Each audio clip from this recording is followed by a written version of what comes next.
What's up? Welcome back to Nowstalgia. Dave here with a review of The Boys Season 5. First two episodes premiering on Amazon Prime Video. We're here. We finally made it to the final season of The Boys, and I think most people agree that when it comes to ongoing series on Prime Video, The Boys is the signature Amazon show. And I think Amazon certainly believes that. Of course, we've already gotten a spin-off of the series with Gen V. We just got the second season of that last year. A prequel series, Vought Rising, featuring Soldier Boy and Stormfront, is on the way, so we know the world of The Boys will be continuing, to say the least, but the flagship series, the main story, is about to conclude, and we got a 2-episode premiere to kick us off. Season 5 may be the final season of The Boys, but it does feel like we've kind of reset the stakes once again with this show. It took all of one episode for Huey, MM, and Frenchie to be freed, effectively resetting the status quo established in the Season 4 finale. And while I did really like this first episode of Season 5, it did feel like the second episode was more to business as usual with the show. And to be clear, I still like business as usual with The Boys. The absurd and explicit physical comedy, the general dark tone of the world, all these key ingredients with The Boys have remained largely consistent throughout the run of the show, but I do get the sense that the narrative momentum may be reined in a little bit as we go through this season. After getting something truly monumental with the death of A-Train in this first episode, it's not exactly surprising that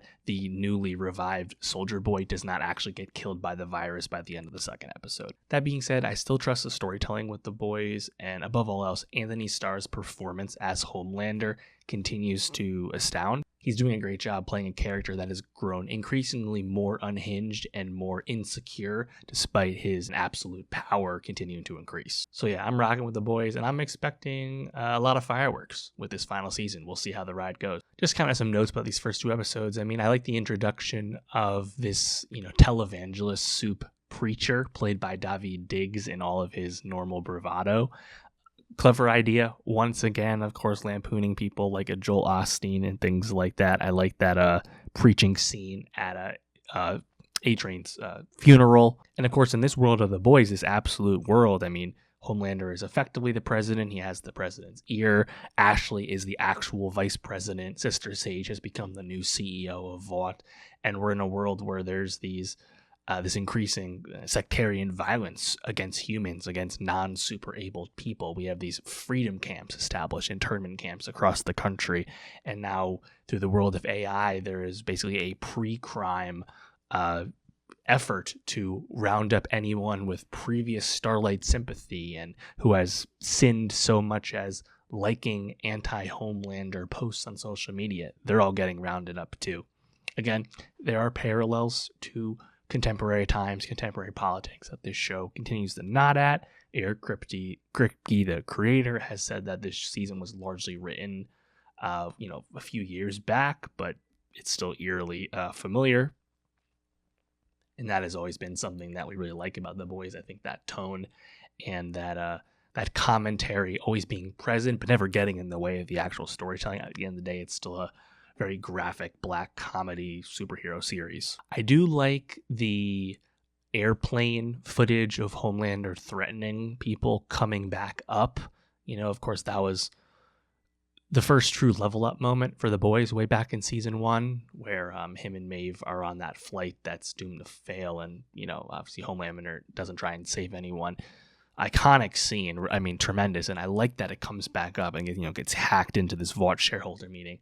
And I think the show handles the events that follow quite well, in the sense that people believe it. It gets waved off as AI. It's not taken seriously. It inspires a TikTok dance challenge. I mean, that sounds like how something like that would actually pan out. I'm curious what more we get of Ashley throughout this season, who's been a character that has been quite enjoyable. I think Colby Menifee's performance has always been really, really nice. But now she's, of course, a soup after giving herself Compound V in the season 4 finale out of fear of her own life. And she actually has grown a Professor Quirrell Voldemort-esque second face on the back of her head that she's covering up with a wig. Definitely a funny sight gag. Kimiko is now talking on the show, and I like how they kind of just yada that and got to that. I think it's cool. Karen Fukuhara, she's always been very charismatic and outgoing, doing press for The Boys over the years. Why not let her actually express herself more thoroughly verbally on the show. I'm with it.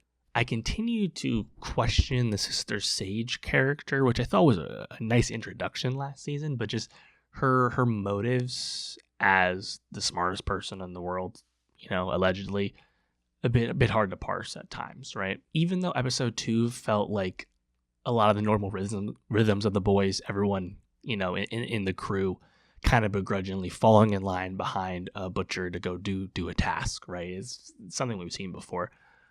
Having them go to like this kind of soup influencer house and go after Rock Hard and seeing him let himself go, watching him ejaculate, volcanic lava, all very boys for sure, right? Seemingly in the first episode, watching MM kill the soup who wields a large penis. I don't know if the nudity wow factor and like the explicit crassness of the show will ever be like topped since we've post the Herogasm episode. I think the show's kind of been chasing its own tail in that regard, but still fits what the show is about. You have to imagine that this virus that can kill soups, and we learn in this second episode doesn't in fact harm humans. You have to imagine that is going to still play a key part in this final season, after how much time was spent establishing the creation of that virus, and Victoria Newman earlier on, and everything with that. You have to imagine that's part of the end game here.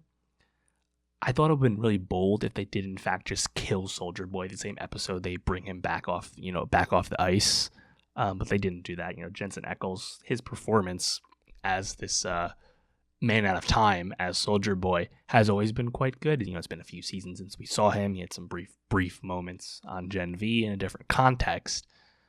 The Vought Rising series throwback, I think, exploring the early days of this world via Soldier Boy, I think it's pretty smart, honestly. You get to have Aya Cash come back as Stormfront. I believe she was called Liberty back then. Of course, she was in fact a literal Nazi, and that was a big aspect of her, her presence on The Boys before. But Soldier Boy, he kind of exists as the comedian character on Watchmen for this world, and playing into real world events and kind of revisionist history type things. I'm looking forward to seeing some of those things portrayed. I hope that's where they go with it. Starlight, Annie, Erin Moriarty's character, holding a lot of weight.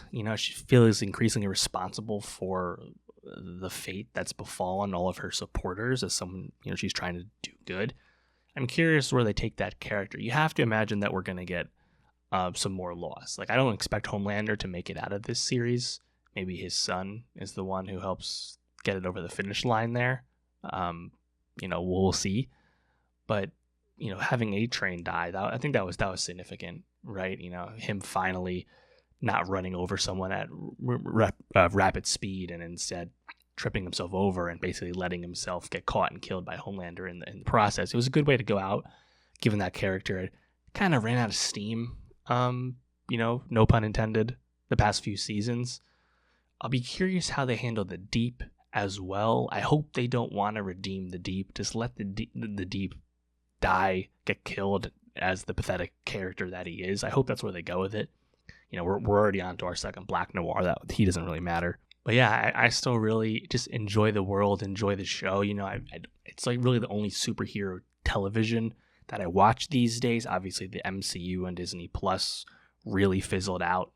I just really watched Daredevil there at that point. They're not even really making anything at over at Marvel anymore on the TV front. But The Boys has always felt fresh. Even now at this point, season 4 and season 5, we're in our rhythms. We know the world. We know these characters. And it having immense relevance to modern times in terms of its commentary, that also is familiar at this point when you watch the show. But I still think it's just so well conceived and well realized, and the acting is so tremendous. I think Carl Urban as a Butcher, the way he enunciates certain words, it's always enjoyable. But yeah, Anthony Starr's always been the star of this show. I've long campaigned that I really wish he would have gotten like a supporting actor Emmy nomination at some point. I think would have been really justified. The strength of his performance is why this show, I think, is so widely liked at the end of the day. So yeah, looking forward to seeing how they bring this main story to a close. Season 1 came out, what was that, back in 2019, was it? It's been a good run here. But let me know, what are you most looking forward to seeing in The Boys Season 5? And for more TV reviews, subscribe, and I'll see you next time.